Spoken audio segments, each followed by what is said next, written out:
अल्लाह ताला ज़ाया नहीं करेगा तुम्हारी दुआ और तुम्हारा सब्र। ज़रा इंतज़ार तो करो। अल्लाह पाक देर तो कर सकता है लेकिन बंदे को मायूस नहीं कर सकता। सूरह मुज़म्मिल 11 बार पढ़ने से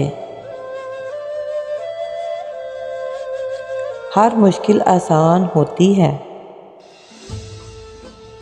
सूरत नाज़ियात पढ़ने से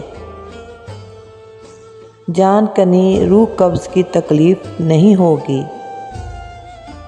सूरत आलम नशरा को जिस माल पर पढ़ दिया जाए उसमें खूब बरकत होगी। सूरत तीन जो है 3 मरतबा पढ़ने से इखलाक और किरदार बेहतरीन होते हैं।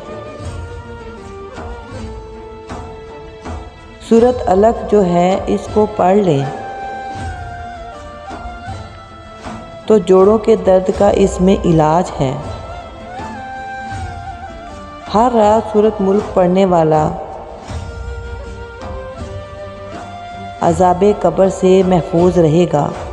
मेरे अल्लाह मेरे दिल को इतना पाकीज़ा कर दे कि तेरी आरज़ू के सिवा दिल में कोई तमन्ना ना रहे। तेरी मानूं, तुझे चाहूँ, तेरी आरज़ू करूँ, इसके सिवा ज़िंदगी में कोई ख्वाहिश ना हो। अल्लाह ताला ने मेरे दिल में एक बार डालकर मुझे तसल्ली दी है कि वो लोग तुम्हारे काबिल ही नहीं थे जिनको मैंने तुझसे दूर किया। तब मैंने जाना कि अल्लाह के फ़ैसले बहुत अजीम होते हैं। वो अता करे तो शुक्र उसका, वो ना दे तो मलाल नहीं। मेरे रब के फ़ैसले कमाल हैं, इन फ़ैसलों में ज़वाल नहीं। यकीन करो तुम्हारी दुआएं सुनी जा चुकी हैं, तुम्हारे सब्र का सिला लिखा जा चुका है।